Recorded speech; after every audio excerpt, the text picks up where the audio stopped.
రక్షకుడైన యేసుక్రీస్తు నామములో మీ అందరికీ ఈ ఉదయకాల శుభములను తెలియజేస్తూ ఉన్నాము. దేవుని కృప వల్ల మనమందరం బాగా ఉండి మరి ఒకసారి ఈ పరిశుద్ధ ఆదివారం రోజున దేవుని యొక్క పరిశుద్ధ మందిరంలో చేరి రీతిగా దేవుడు స్తుతించుటకును ఆరాధించుటకును దేవుడు మనకిచ్చిన ఈ మంచి తరుణాన్ని బట్టి దేవుని మనము స్తుతించుచున్నాము. Church of South India almanac ప్రకారం పెద్దకోస్తు తర్వాత 12వ ఆదివారం అంశము బాప్తిస్మము.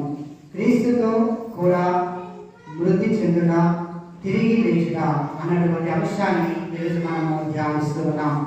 అందుకై ఏర్పాటు చేయబడిన పరిశుద్ధ గ్రంథ లేఖన భాగములు చదవగా మనము విని ఉన్నాము.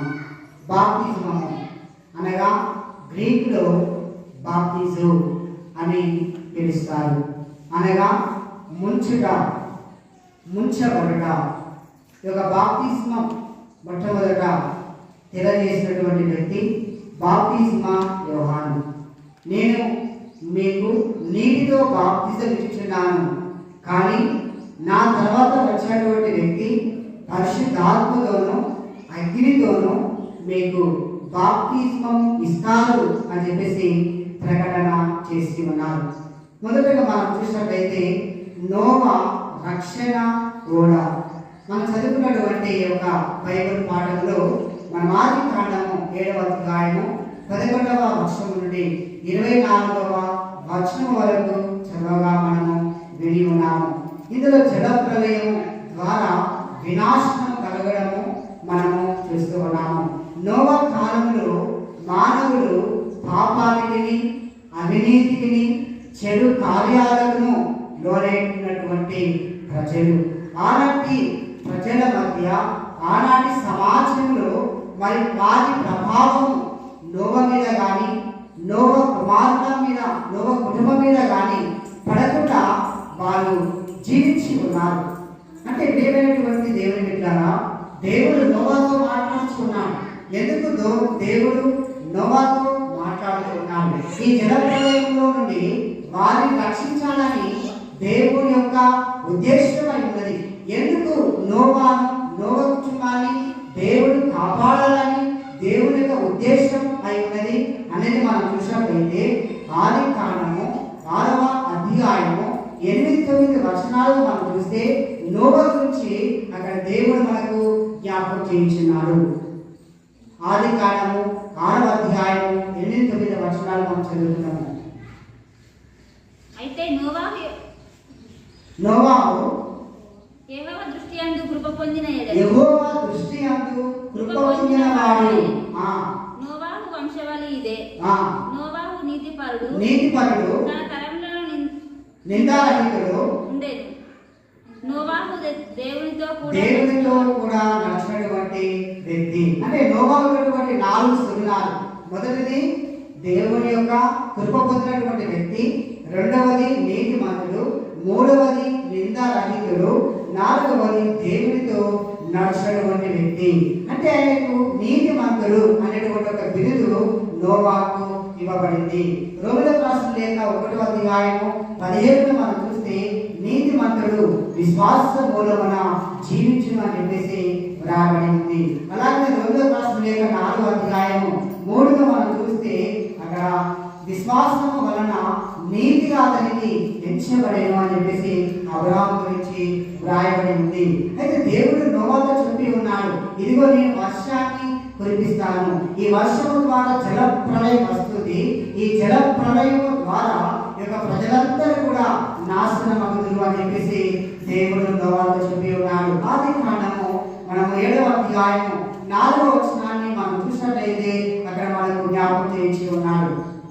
ఎందుకనగా ఇక్కడ 7 దినములకు నేను 80 పగలను 40 రాత్రులను భూమి మీద వర్షము కురిపించి నేను చేసిన సమస్త జీవరాశులను భూమి మీద ఉండకుండా తుడిచివేయుదునని నోవాతో చెప్పాను. కనుక నేను వర్షాన్ని కురిపిస్తాను, నువ్వు ఓడ కట్టము, ఓడ నిర్మించుము అని చెప్పేసి దేవుడు నోవాతో మాట్లాడుతున్నాడు. అంటే ప్లానింగ్ అంతా ఇచ్చిన వ్యక్తి నోవాకు ఎవరు అంటే దేవుడే ఒక ఇంజనీర్గా ఆ ఓడను ఎలా కట్టాలి, ఎలా నిర్మించాలి, ఎలా పూత పూయాలి అన్నీ కూడా దేవుడు నోవాకు చెప్పి ఉన్నాడు.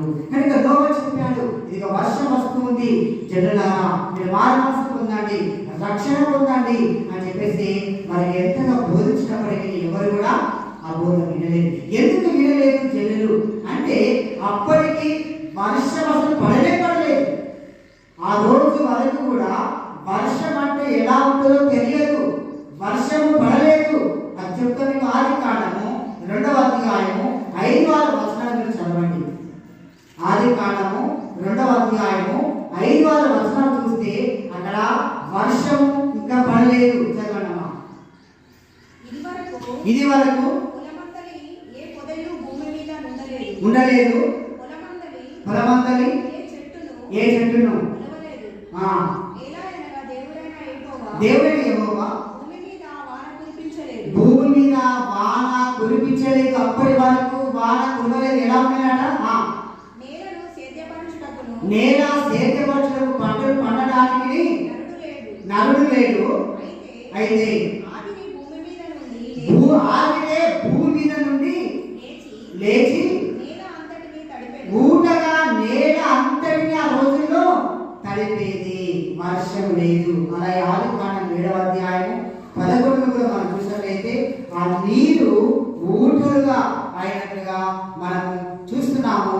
అప్పుడే ఆకాశ తూములు విప్పబడెను అని చెప్పేసి అందరూ రాయబడింది. అప్పటి నుండే నోవా ఆ కాలంలో నుండే వర్షాలు పడడము అని దేవుడు ఆజ్ఞాపించినటువంటి ఆ యొక్క ఆజ్ఞ అప్పటి నుండి నెరవేరడము, ఆ సమయంలో నుండే వర్షాలు రావడం ప్రారంభమైనవి. అందుకే ఆ రోజు ఆ జనులు నమ్మలేకపోయారు. ఆదికాండం 7వ అధ్యాయం 11 మనం చూసినట్లయితే నోవా 602వ నెల 10వ దినమున మహానద జనములు ఊటలన్నీ ఆ దినమందే చూడండి విప్పబడెను అని చెప్పేసి మనకి ఇక్కడ జ్ఞాపకం చేస్తున్నారు. రెండవదిగా నోవా బోధించాడు వారికి. 2వ పేతురు రాసిన పత్రిక 2వ అధ్యాయము 5లో మనం చూసినట్లయితే అక్కడ నోవా ఒక ప్రీచ్గా, ఒక టీచర్గా, ఒక బోధకుడిగా జనులను బోధించాడు. నీతి గురించి బోధించాడు, న్యాయాన్ని గురించి బోధించాడు, ధర్మాన్ని గురించి వారికి బోధించాడు, పరివర్తన చెందమని బోధించాడు. అయినను వారి బోధ వినలేదు. నోవాను తిరిగి ఎగతాళి చేయడము వారు ప్రారంభించి ఉన్నారు. ఓడ మనం చూసినట్లయితే ఆ జల ప్రళయములో ఆ ఓడ నిర్మించబడిన తర్వాత ఓడ నీళ్ల మీద నడిచేను అని 7వ అధ్యాయం 18వ వచనంలో రాయబడింది. ఎంతగా వర్షం కురిసింది అంటే ఆ యొక్క పర్వతాలే మునిగిపోయినంతగా వర్షాలు కురిశాయి. ఈ జల ప్రళయంలో జనులందరూ కూడా జీవరాశులు సమస్యపోయినట్లుగా మనము చూస్తూ ఉన్నాం. అయితే ఈ నోవాలో ఎవరెవరు రక్షింపబడినారు అంటే నోవా యొక్క భార్య, 3 కుమారులు, 3 కోడళ్ళు. వీరు మాత్రము గోడాలు మరి రక్షింపబడినట్లుగా మనము చూస్తూ ఉన్నాము. ఇంకా 7 పవిత్రమైనటువంటి జంతువులు, 7 జంట చొప్పున 7 14. అలాగే అపవిత్రమైనటువంటి 2 జంతువులను నువ్వు ఓడలోకి తీసుకొని వెళ్ళము. ఈ యొక్క భూమి మీద ప్రతి ఒక్క ప్రాణి జంటల చొప్పున ఓడలోనికి ప్రవేశపెట్టము అని చెప్పేసి దేవుడు నోవాకు ఆజ్ఞాపించినప్పుడు అలా చేయగా అవి మాత్రమే బ్రతికి ఉన్నాయి. ఓడ ఎన్ని అంతస్తులు దేవుడు నోవా చేశాడు? ఎన్ని అంతస్తులు? 3 అంతస్తులు.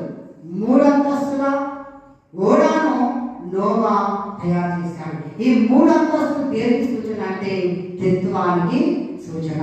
తండ్రి, కుమార, పరిశుద్ధాత్మ నామానికి సూచనగా ఆ 3 అంతస్తులు ఉండడము మనం చూస్తాం. ద్వారం మళ్ళీ ఒకటి, అనగా గొర్రెలకు ద్వారము నేను, ఒకే ఒక ద్వారము అని చెప్పేసి అక్కడ దానికి సూచనగా ఒకే ద్వారము ఉన్నది. తర్వాత కిటికీ ఎక్కడ ఉంది అంటే అంతస్తు పైన కిటికీ ఉంది. ఎందుకు కిటికీ పైన నోవా నిర్మించాడు అంటే మనం ప్రార్థన చేసేటప్పుడు ఆకాశం వైపు కళ్ళెత్తి మనము ప్రార్థన చేస్తాం. కనుక నోవా ప్రార్థించే ఆ సమయంలో ఆ కళ్ళెత్తి దేవుడు కనబడడానికి ఈ ప్రార్థన ఆ ఆకాశంలో దేవుడి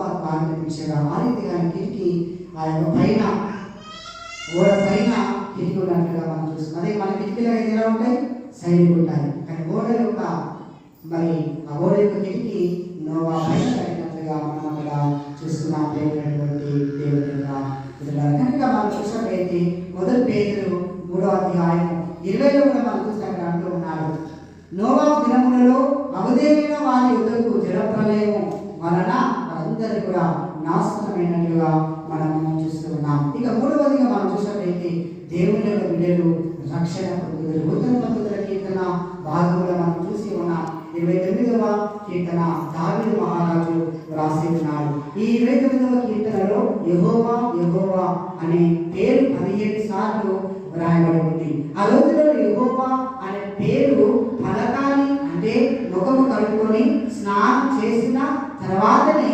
యెహోవా అనే నామము పలికేవారు. ఎందుకంటే యెహోవా అనే పేరు పవిత్రమైనది, పరిశుద్ధమైనది కనుక వారు పూర్తిగా శుభ్రత పొందిన తర్వాతనే ఈ నామాన్ని వారు పలికేటువంటి వారు. అందుకే మనం చూస్తున్నాం అక్కడ 29వ కీర్తన 1లో మనం చూస్తే దైవపుత్రులారా యెహోవాను ఆరాధించండి. అంటే దేవుని బిడ్డలు, దేవుని యొక్క బిడ్డలు దేవుణ్ణి స్తుతిస్తారు, దేవుణ్ణి ఆరాధిస్తారు. కానీ మానవ పుత్రులు దేవుణ్ణి స్తుతించరు, దేవుణ్ణి ఆరాధించరు.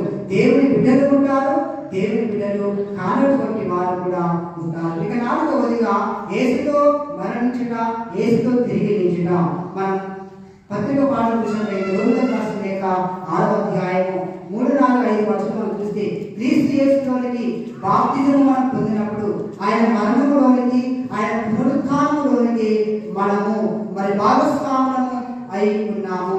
యేసుని విశ్వాసము ఉంచడం ద్వారా, బాప్తిజం తీసుకోవడం ద్వారా ప్రతి ఒక్కరూ ఆయనతో మరణించి ఆయనతో తిరిగి లేస్తూ ఉన్నారు. క్రీస్తు యేసులోనికి ముంచబడిన, క్రీస్తు యేసులో లేపబడినటువంటి మనము ముంచుట, క్రీస్తులో మరణంతో లేపడము, పునరుత్థానంలో మనల్ని లేపుతున్నారు. అది ఎలా జరుగుతుంది అంటే క్రీస్తు యొక్క విశ్వాసం నుంచి క్రీస్తులో ఐక్యం వలన ఇది జరుగుతుంది అని 1వ కొరింథీయులు 12వ అధ్యాయం 12, 13 వచనాలు అక్కడ వారు జ్ఞాపకం చేస్తున్నారు. ఇది ఐక్యత ఉంటేనే, క్రీస్తుకి మనకు సంఘానికి ఐక్యత ఉంటేనే అది జరుగుతుంది. ఏది?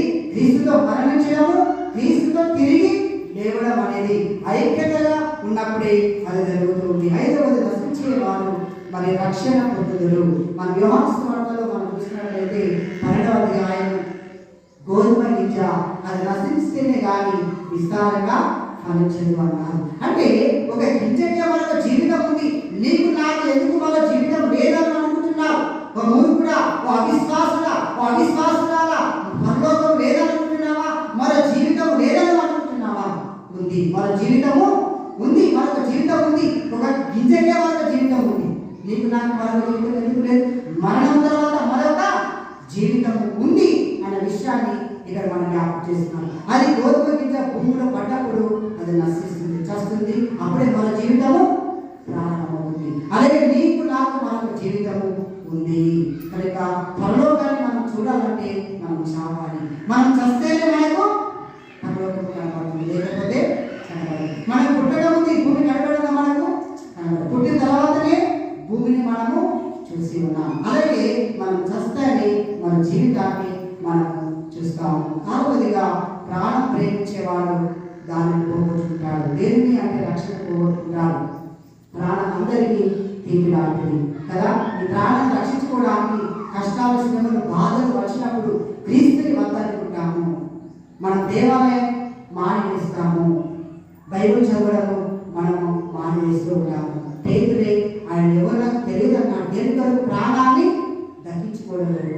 కనుక ప్రాణం దక్కించుకోవాలి కానీ నీవు శ్రమలకు, కష్టాలకు భయపడి క్రీస్తును నువ్వు వదులుకుంటే నిత్య జీవాన్ని పొందుకుంటున్నావు. అదే క్రీస్తు కొరకు శ్రమలు అనుభవిస్తే నిత్య జీవాన్ని నీవు సంపాదించుకుంటావు. 7వదిగా బాప్తిజం పొందువారు పొందేటువంటి మేలు. బాప్తిజం పొందువారు పాప క్షమాపణ వారు పొందుతూ ఉన్నారు. వారు పరివర్తన చెంది, హృదయ పరివర్తన చెంది వారి పాపములు మన్నింపబడుతున్నాయి. మత్తయి సువార్త 3, 6 మనం చూస్తున్నాం. అలాగే అపోస్తలుల కార్యాలు 2వ అధ్యాయం 38 మనం చూసినట్లయితే పాప క్షమాపణ పొందుతున్నారు. అపోస్తలుల కార్యాలు 22వ అధ్యాయం 16 మనం చూస్తే అక్కడ అననీయ పౌలుతో అంటున్నాడు, కలుగు చేయక వెంటనే నువ్వు బాప్తిజం పొందుము అని చెప్పేసి అననీయ పౌలుతో అంటున్నాడు. అంటే బాప్తిజం పొందడానికి వాయిదాలు మనం వేయవద్దు. మార్కు సువార్త 16వ అధ్యాయం 15-16 మనం చూస్తే నమ్మి బాప్తిజం పొందేవారు రక్షింపబడిన అని చెప్పేసి అక్కడ మనకు జ్ఞాపకం చేస్తున్నారు. కనుక దేవుడి బిడ్డలారా, మరి ఆదాము పాపము వలన ఈ శిక్ష విధి మనందరికీ వచ్చింది. కానీ క్రీస్తు మరణ పునరుత్థానం ద్వారా మనకు విడుదల కలిగింది. కనుక ఆయనతో చనిపోవడం ద్వారా మనం విడుదల పొందుతున్నాము. పాపంతో సంబంధం తెగిపోతుంది. క్రీస్తు పునరుత్థానంతో తిరిగి మనం పునరుత్థానం పొందుతున్నాము. పరలోక బహుమానాన్ని దేవుడు మనకు అనుగ్రహిస్తున్నాడు. అటు దేవుడు మనకు దయచేయగాక. ఆమేన్.